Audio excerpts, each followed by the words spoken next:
President of Turkey, Recep Tayyip Erdoğan, has sharply criticized Western economic sanctions on Russia, calling them not only ineffective but counterproductive, especially for countries like his own that remain intertwined with Russia by energy and strategic ties. He argued that many of the sanctions imposed by Western powers overlook the everyday realities of energy-dependent nations. According to Erdoğan, for Turkey to isolate itself from Russia would mean risking energy shortages and economic instability. He said the burden would fall directly on ordinary citizens. As he put it plainly, firstly, I cannot leave my people to freeze in the winter, and secondly, I cannot completely reboot this industry of ours.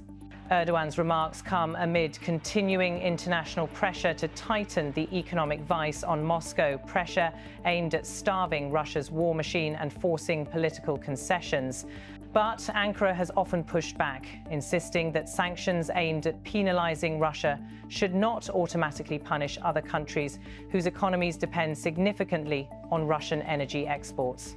In defending his stance, Erdoğan recalled that Turkey receives a large portion of its natural gas and other energy supplies from Russia.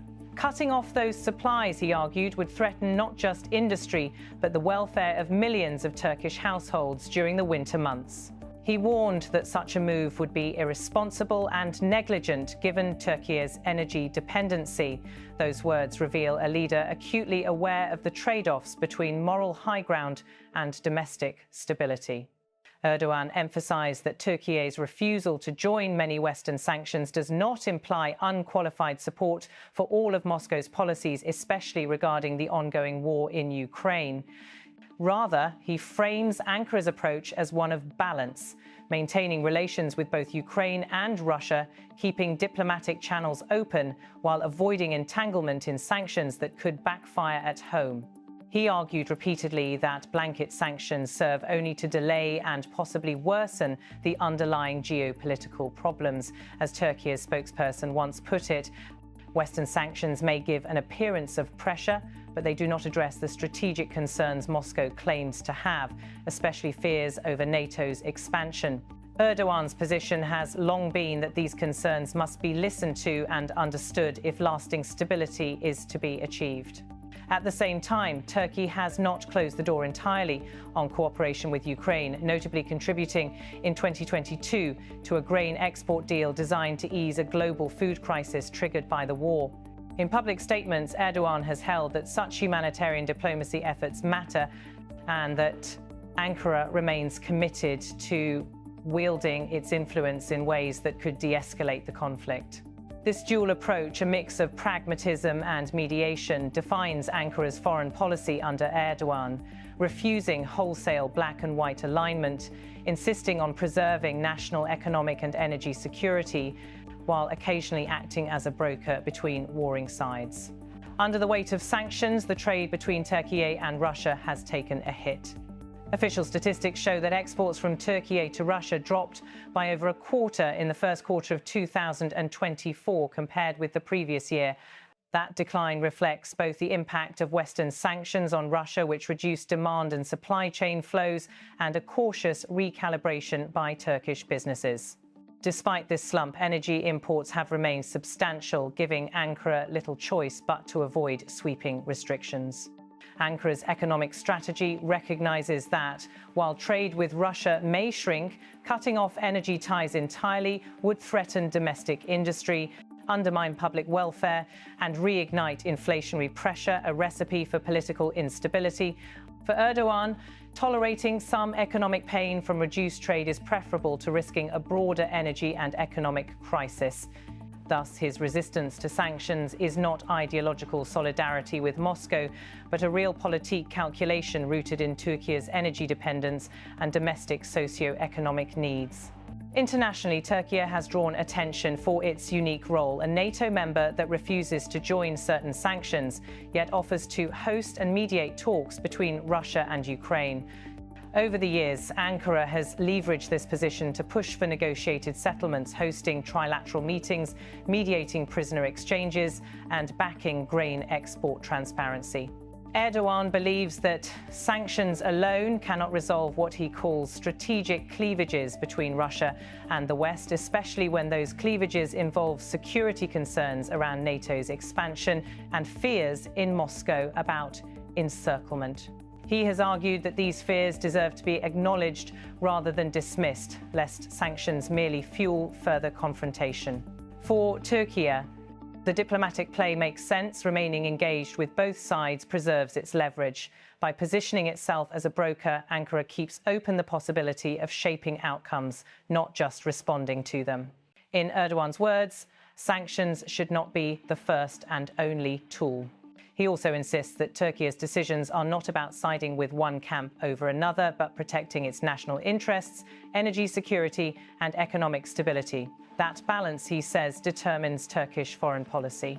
Erdoğan's resistance to sanction pressure reflects deeper domestic calculations.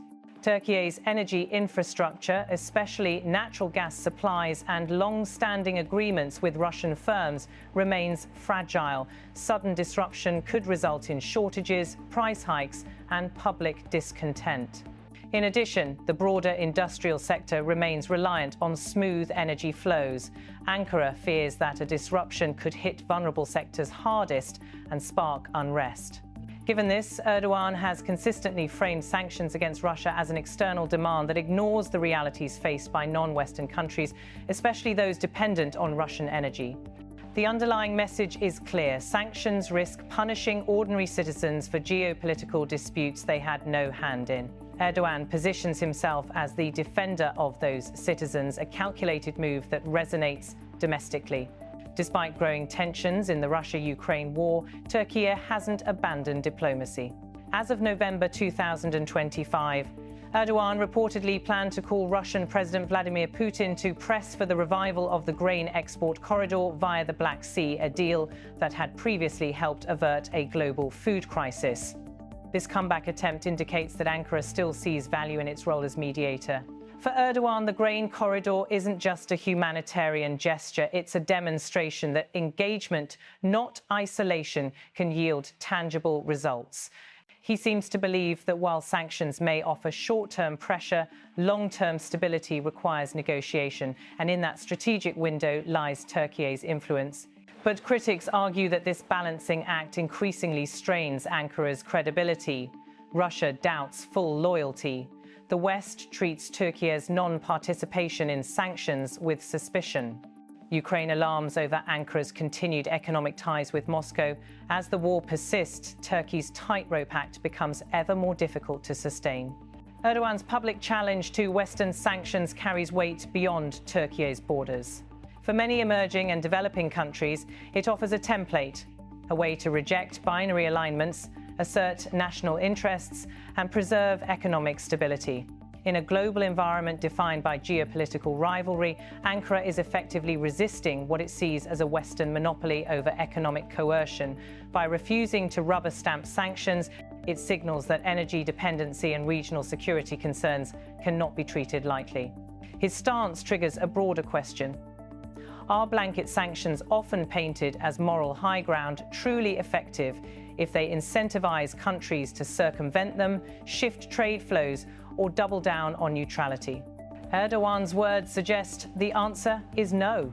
For Russia, Turkey's refusal to isolate Moscow remains a lifeline, particularly for energy revenues and political legitimacy.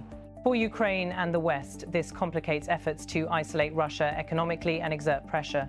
In the end, Erdoğan's critique of Western sanctions on Russia captures a complex mix of strategy, survival, and diplomacy.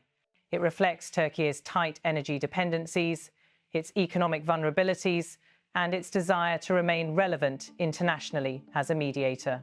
His words especially: firstly, I cannot leave my people to freeze in the winter, and secondly, I cannot completely reboot this industry of ours, serve not just as a defense of policy, but as a political statement about responsibility, governance, and national interest. Whether Turkey's balancing act will pay off in the long run is uncertain. It may satisfy immediate domestic needs and preserve diplomatic flexibility. But as global pressure on Russia intensifies, and as Kyiv and the West push for stronger isolation of Moscow, Ankara may find itself squeezed from both sides.